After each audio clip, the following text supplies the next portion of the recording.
Today we'll be looking at someone who has $2.3 million at age 63 and can't retire. Over my many years in retirement planning, I've worked with many clients who have achieved impressive savings goals, but found themselves unable to make the retirement leap for reasons that surprised even them. That's exactly why we're making this video today, to show you why even $2.3 million might not feel like enough, and what's really holding you back from retirement. Let's get right into it. So the pre-retiree that we'll be reviewing today is Chip Green, a 63-year-old finance director at a mid-sized pharmaceutical company in the greater Denver area. As the title of this video suggests, Chip has done well for himself, accumulating $2.3 million in financial assets over the course of his career. He's managed his own finances up to this point using his company's 401k platform and a discount brokerage account, pulling advice from financial websites, DIY or do-it-yourself books, and colleagues. But as Chip gets closer to retirement, the weight of coordinating his various accounts into a cohesive strategy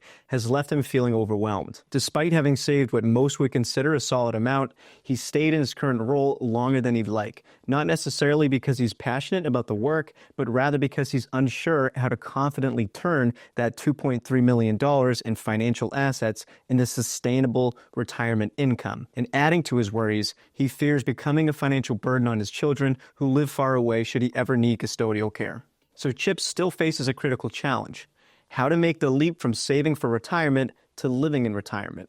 Like many pre-retirees, he's realized that accumulating wealth is only part of the equation. The real challenge lies in turning that nest egg into a sustainable income stream, one that can support him throughout retirement while addressing uncertainties like market fluctuations, rising healthcare costs, and the potential for needing custodial care. This uncertainty has kept him tied to his job, unsure of how or when he can confidently step away. Now that we know the exact situation Chip is in, let's now figure out why, despite his savings of $2.3 million at the age of 63, he still can't retire. So before we can draw any meaningful conclusions, let's dig a bit deeper into the details. So as we mentioned, Chip's accumulated roughly $2.3 million in financial assets. This is spread across various types of accounts, both taxable and tax-deferred. In addition to this, he owns a home in Greater Denver with a $300,000 note from a past debt restructuring when he used his home equity to add in addition to his home. As a part of the $2.3 million in financial assets, most of this is held in his company 401k plan, but he also has around $300,000 in a money market at his discount brokerage. His investments are split roughly 60-40 between stocks and bonds across the board. And the average return that we're assuming for his portfolio in retirement, with around a 30% probability of falling by more than 5% or rising by more than 15% in any given year. And furthermore, based on the underlying risk characteristics of his portfolio at the 60-40 stock to bond, there's a lower than 5% probability that Chip's portfolio may decline by more than 15% in any given year. And this is because he has that 40-some-odd% allocated to lower risk investments like bonds and cash and money markets. So that's the net worth details, but how about what he needs this net worth to do for him in the future? If you've watched any of my videos, then you may have heard me explain this logic, but pretty much anything in financial planning can be boiled down to one central question. Does the person or couple in question have enough financial assets to pay for all of their future spending needs? This is the central question because the goal of financial planning is to make decisions that minimize your risk of not being able to afford your future spending needs. When I say spending needs, this can be synonymous with your financial goals. So they could be simply referring to the cost of your ongoing living expenditures that you're required to maintain your lifestyle in retirement. Or they could also include things like paying for a potential stay at an assisted living facility so that you don't have to rely on your children or be forced to go into some nursing home on Medicaid. Or they could also be goals to leave your beneficiaries with some amount of an inheritance. But in any case, you need money to pay for these things in the future. And when you're doing financial planning, your aim is to make decisions that maximize your odds of being able to afford to pay for them. So how much income will Chip need to produce from his financial assets after taxes? To answer this, we need to understand how much Chip is spending now, how the spending might evolve over time, and how much income he's likely to have from his guaranteed sources like his Social Security benefits. To determine what Chip has been spending, we can back into this using the income that he's had available to him and then make some adjustments. So in the last 10 years, Chip has been earning roughly $275,000 from his wages and average bonuses in today's dollars. His annual pay raises have been commensurate with the national averages. From this gross or before tax income, he's paid around $75,000 in payroll taxes and saved $30,000 before taxes in his 401k. So his normal cash flow begins with the $275,000 in inflows, then he pays $75,000 in taxes and saves $30,000 in his 401k, and that leaves him with roughly $170,000 in cash that's available for spending. So if his accounts where the money is flowing through, or in this case his direct deposit into his bank savings, if it's staying flat and not accumulating and growing, this would suggest that he's spending what he's making. And in Chip's case, he's been transferring around $10,000 to $15,000 each year to his money market at the discount brokerage. So he had $170,000 available to spend. Of that, he sent $15,000 over to his money market, so we can conclude that his expenditures have been averaging roughly $155,000 a year. Now let's break this down a bit further. Of this $155,000, there's a mortgage costing him around $36,000 a year that will drop off in 10 years. And there's also an ongoing annual cost for maintaining his home and purchasing new vehicles of around $10,000 per year. So to maintain his lifestyle, his cash needs will be around $155,000 for the next decade and then eventually drop to around $120,000 when the mortgage is paid off. This is the cash that he's going to need to maintain his lifestyle. Now, if you remember earlier, I said that the central question that needs answering is, does the person or couple in question have enough in financial assets to pay for all of their future spending needs? So in Chip's world, will he need to produce $155,000 per year for the next decade and then $120,000 per year in subsequent years entirely from his savings? The answer is no, because he's going to have Social Security income to work against this. So Chip's ultimate goal is to sustain his lifestyle with a secondary goal to afford an assisted living facility should he need custodial care down the road. His aim is to hedge against longevity. So in his case, we determined that it's most appropriate to delay his Social Security benefits despite the potential opportunity costs over the next 6 to 7 years. Since he's consistently earned an income well above the Social Security wage base, he'll get the max Social Security benefit, which in his case, at the age of 70, amounts to roughly $57,000 a year in today's dollars. Another important thing to note is that if Chip does choose to retire before the age of 65, he'll have an incremental out-of-pocket cost for private health insurance of around $8,000 per year. This is the difference between the would-be private insurance premiums and his current partially subsidized premium, which is close to what his eventual Medicare and Medigap policies will cost when he reaches the age of 65. All right, so let's take a look at Chip's odds under different retirement scenarios.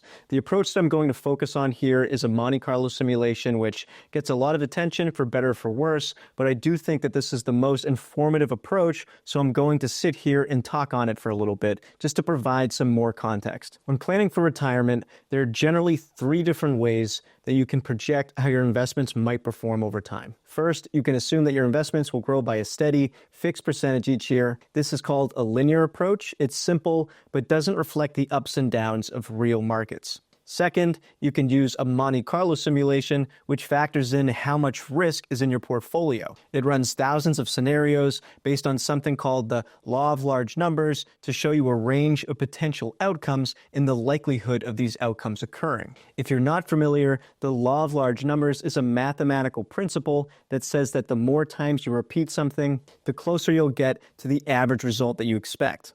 Here's an example. Imagine flipping a coin.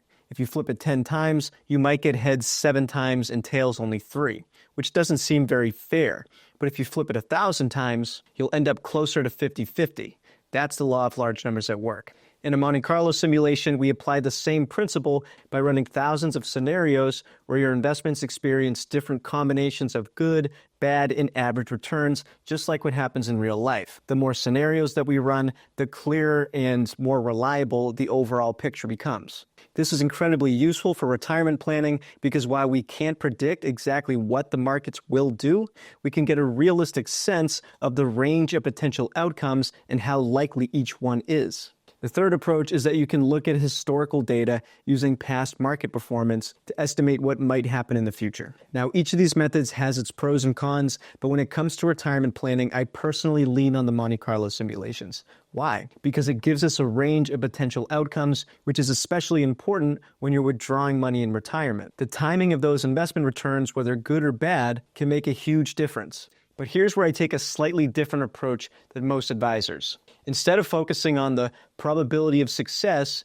like saying there's a 65% chance your money will never run out, I focus on showing a range of potential outcomes and presenting them in terms of age. For example, I might say there's a 20% chance that your money could be approaching zero in your late 80s if the markets perform poorly and you make no changes to your spending. But on average, your money is projected to last through your lifetime. And to help clients grasp how rigorous this analysis is, I'll explain that the bad case scenario assumes returns that are similar to what we saw in the decades following the Great Depression. This way, clients understand not only just the numbers, but the context of the analysis. But I digress. Let's get back to Chip. So if you remember, Chip doesn't want to run out of money during his lifetime, and he'd like to afford a private assisted living facility to not burden his two children who live out of state should he ever need custodial care or long-term care. We, of course, don't know if, when, and the extent of which custodial care may be required, so we decide to take a pragmatic approach and assume that he'll need $50,000 above what he's currently spending today, beginning at the age of 85, adjusted for inflation. So we're assuming he'll be spending roughly $180,000 per year from the age of 85 and on, which would imply that he's spending around $140,000 on the assisted living rent and the custodial care services, and then around $40,000 a year on what's not being covered by these costs, which if he's in this position of needing care, this is probably conservative. To him, if he doesn't end up needing care, then it's icing on the cake in the form of a greater inheritance for his children, but at least he's prepared for the bad end of the potential spectrum. So how do things look if Chip retires now at the age of 63 with $2.3 million in financial assets? Not so good. Even without the custodial care assumption, with his assets are projected to be approaching zero by his age 77 under a bad market scenario if no changes are made to his spending, but more importantly, on average, his money is approaching zero if no changes are made by the age of 83, which the odds of him still being alive at this time are pretty high, around 68%. So by retiring at the age of 63, Chip would essentially be committing to a forced lifestyle adjustment during retirement and really leaves himself exposed to having to either rely on his kids to support him during these later years or have very little flexibility where he receives the care should he need custodial care. Based on this analysis, we can conclude that Chip cannot safely retire at the age of 63. In this case, we would explore other options to ultimately find a scenario where he's comfortable with the odds and the game plan to mitigate his risks under a bad market outcome scenario. As you can see, there's so many moving parts when it comes to retirement planning. Everybody's situation is truly unique, so I really believe that it would be unproductive to rely upon generic advice for making important retirement decisions. With the stakes being what they are, I believe that it's crucial for everyone to have their own personalized retirement plan to ensure that they fully understand the decision that they're making. Now that you know why $2.3 million might not be enough to retire confidently at the age of 63, you need to understand this one thing. This impressive savings amount is just the beginning of what determines your retirement security. Through decades of retirement planning, we've discovered that the size of your nest egg often matters far less than how it's positioned for retirement income. What's truly eye-opening is how many retirees with $2 million plus portfolios are actually taking on unnecessary risks and paying thousands in avoidable taxes. So with that being said, if you want us to analyze your retirement strategy and show you exactly what it takes to retire confidently with $2.3 million, click on the first link in the description and book a complimentary call. We'll see you in the next one.